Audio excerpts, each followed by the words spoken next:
Affected my biomechanics and how I ran. After that, I had what really affected my right arm, which is where I have. Imagine the soft hum of a South Australian morning, where the sun filters through eucalyptus leaves and casts golden patches on a quiet Adelaide street, the kind where neighbors wave from porches and kids chase magpies across lawns. In a modest brick home on that street, a little girl named Paige Greco learns early that wheels can be wings, not weights, that even when her body bends differently, her spirit can race ahead, unyielding and free. Born on April 28, 1997, in the heart of Adelaide, to parents Natalie and an unnamed father whose steady presence anchors the family like the roots of an old river gum, Paige arrives into a world that immediately wraps her in fierce, unwavering love. Diagnosed at birth with right hemiplegic cerebral palsy, a condition that stiffens her right side like an unyielding tether, turning every step into a quiet battle, she's the only child in a household where resilience isn't preached, but lived. Natalie's voice, warm as a cup of Milo on a winter's eve, becomes Paige's first cheerleader, whispering encouragements during those toddler days when grasping a toy feels like summiting a peak family life unfolds in simple, sacred rhythms. Barbecues in the backyard with sausages sizzling on the Barbie. Natalie's laughter mingling with Paige's determined giggles as they finger paint masterpieces on butcher paper. The father grilling with a gentle eye always on his girl. No siblings to share the spotlight, but aunts, uncles, and cousins weave in like extended verses in a favorite song. Holiday gatherings at the beach where Paige's cousins build sandcastles tall enough for her to dream of castles in the air. From the start, Paige's family isn't defined by pity, but by possibility. They adapt the world to her, installing ramps before they're trendy, turning therapy sessions into games of chase. "You were born to fly, my love," Natalie would say, tucking her in with stories of athletes who turned stumbles into strides, planting seeds in soil that would one day bloom into gold. In those tender years, amid the scent of sunscreen and sea salt from Henley Beach outings, Paige discovers that family isn't the hand you're dealt. It's the one that pulls you forward when the path tilts. Adelaide's wide skies and winding bike paths become Paige's playground, a canvas for a girl who refuses to let her right arm's stubborn curl or her leg's hesitant drag rewrite her story. School days at local primaries are a mix of triumphs and tears. Classmates staring at first, then cheering as Paige powers through PE with a grin that disarms doubt. But it's the athletics track that first calls her name.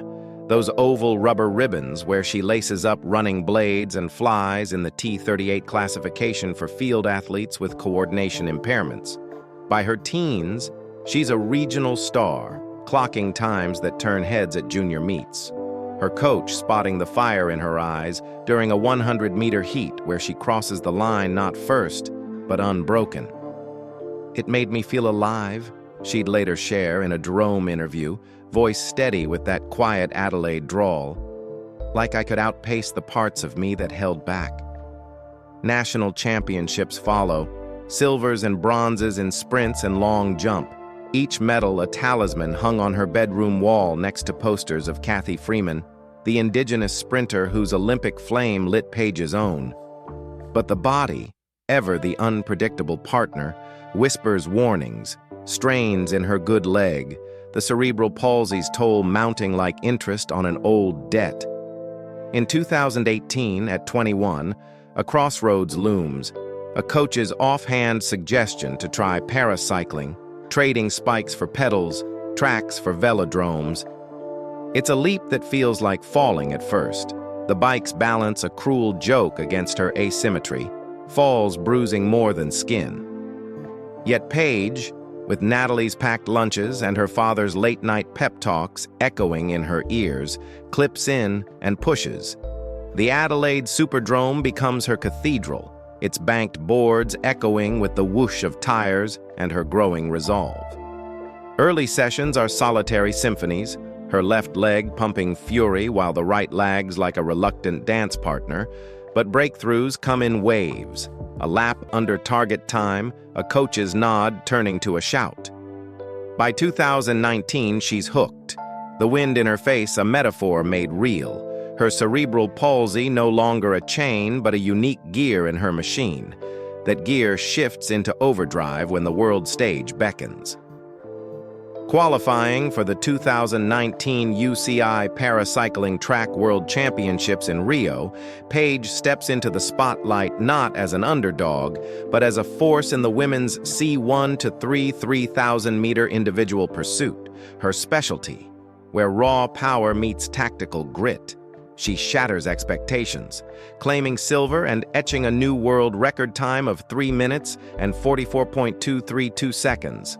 The crowds roar, vibrating through the boards like a heartbeat. It's more than metal, it's validation, a whisper to the girl who'd once wondered if her body was built for less. That record, it was mine to break, she'd say post-race, sweat-streaked and beaming, her right hand trembling but raised high in victory. Gold follows at the 2020 Worlds in Milton, Ontario, then again in 2021. A 4-time world champion by 2024. Her palmarès is glittering with UCI World Cup bronzes and silvers that pave the road to Tokyo.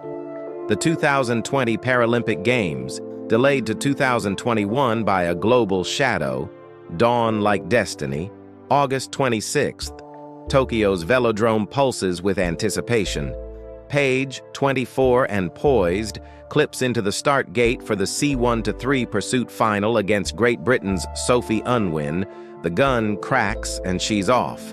A blur of blue and green lycra, her left crank flying while the right grinds with willful grace. Laps tick by in a symphony of chain and breath. At 1,500 meters, she surges, crossing 4 seconds clear for gold, Australia's first of the Games. Her time of 3 minutes and 44.942 seconds, a whisper from her own world mark.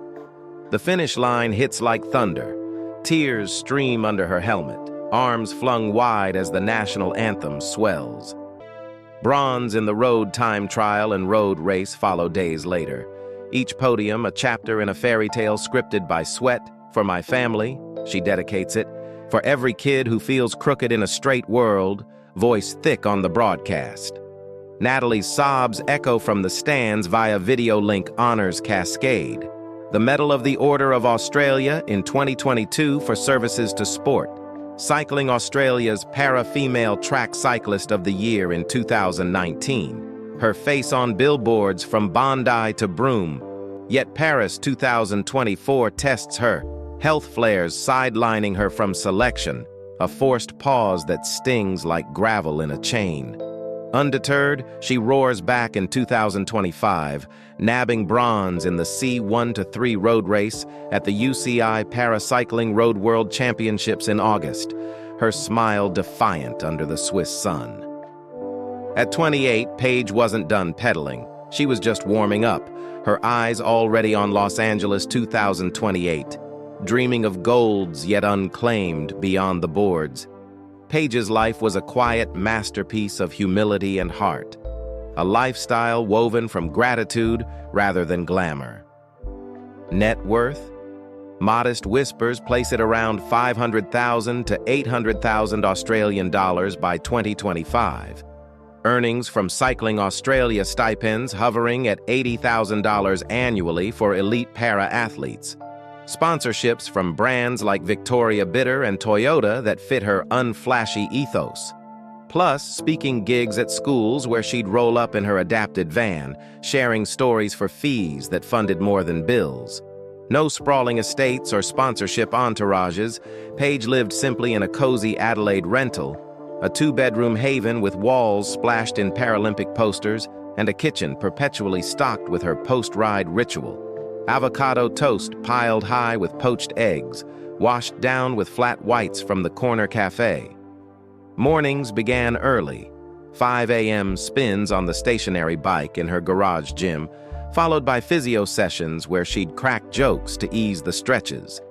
Her cerebral palsy, a daily dance partner she learned to lead afternoons. Mentoring sessions at local disability hubs, teaching kids on adaptive bikes how to lean into the wobble, her laughter bubbling as they topple and rise together.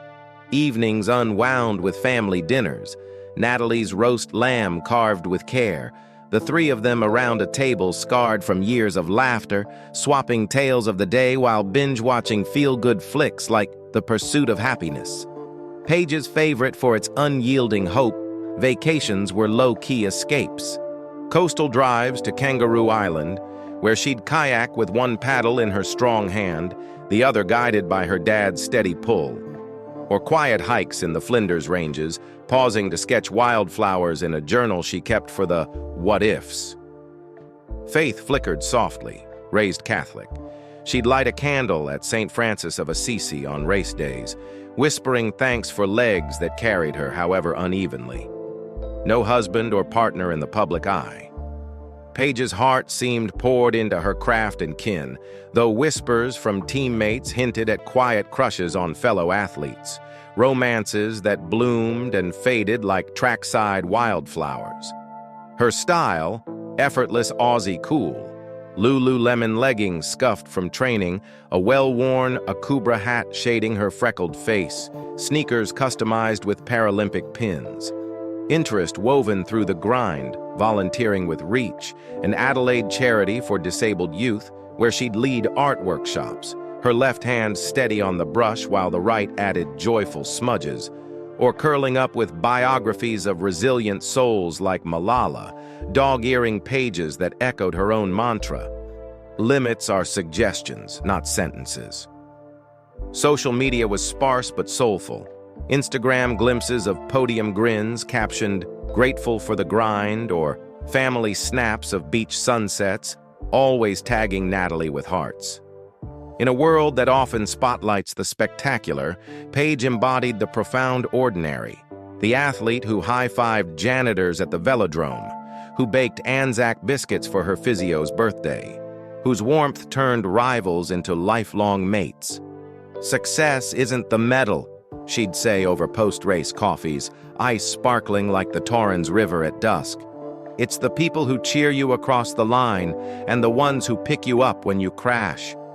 But even the strongest wheels can hit unseen potholes, and Paige's story pauses on a note too heartbreaking to harmonize. November 16, 2025, mere months after that Swiss bronze, with Los Angeles dreams still vivid, dawns like any other in her Adelaide home.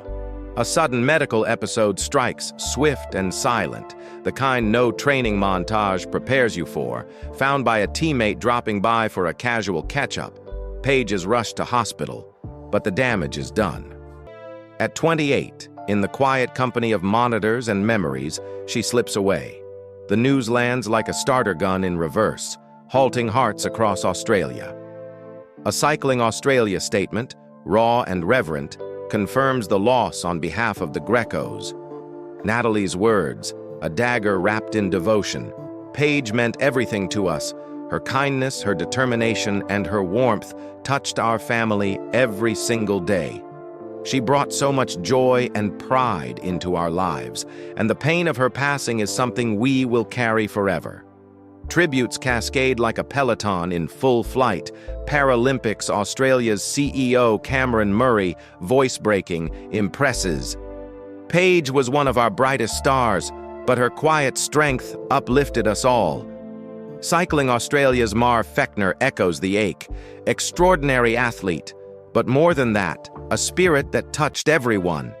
Teammates flood socials, bronze medalist Emily McMahon posting helmet-off selfies from Tokyo, captioned, "Right on, sister. Your win still pushes us."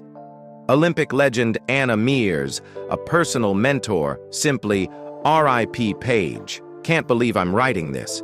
You were gold in every way." Adelaide dims its velodrome lights for a week.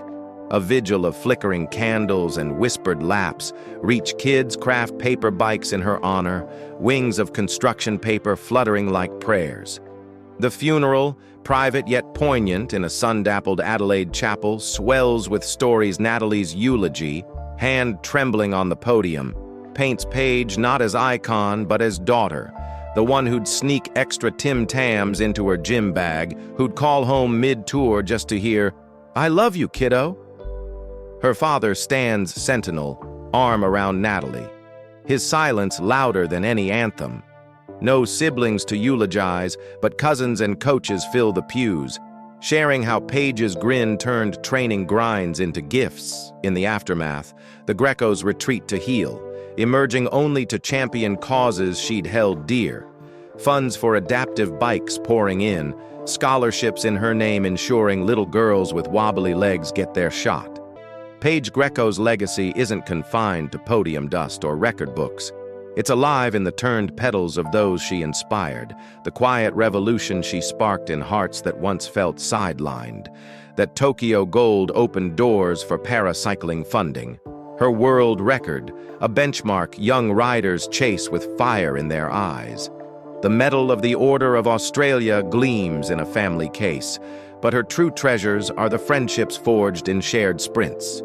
The kids at reach who now say, "I can because she did," enduring like echoes in an empty velodrome. Natalie plants a garden in her backyard, jacarandas for her laugh, proteas for her pride, tending them with whispers of races yet to run. Teammates wear black armbands at Worlds, dedicating heats to Paige's pace, their times dipping as if her ghost cheers from the boards. Australia mourns not a champion lost, but a light dimmed too soon, a reminder that the body may falter, but the will it carried can fuel generations. Paige taught us that gold isn't forged in ease, but in the elegant defiance of every uneven stroke. That family is the wind at your back, even when the road rises steep. In her 28 years, she pedaled not just for herself, but for every crooked path that dared to dream straight. As we roll to a close on Paige's radiant, relentless ride, the golds that gleamed, the grins that guided, the grace that gripped us tight, let her story stir you to celebrate the uneven roads in your own life, to cheer a little louder for the fighters beside you, to hold your loved ones a lap closer today. Reach out, pedal on. You never know whose race you're helping win. If Paige's powerful journey moved you as deeply as it has me, I'd be so grateful if you'd hit that subscribe button and give this video a like. It helps share her spark with more souls chasing their own finish lines. Drop a comment below. Who's inspired your toughest smile? Until next time, keep clipping in, keep chasing gold. Rest easy, Paige. Australia's forever proud.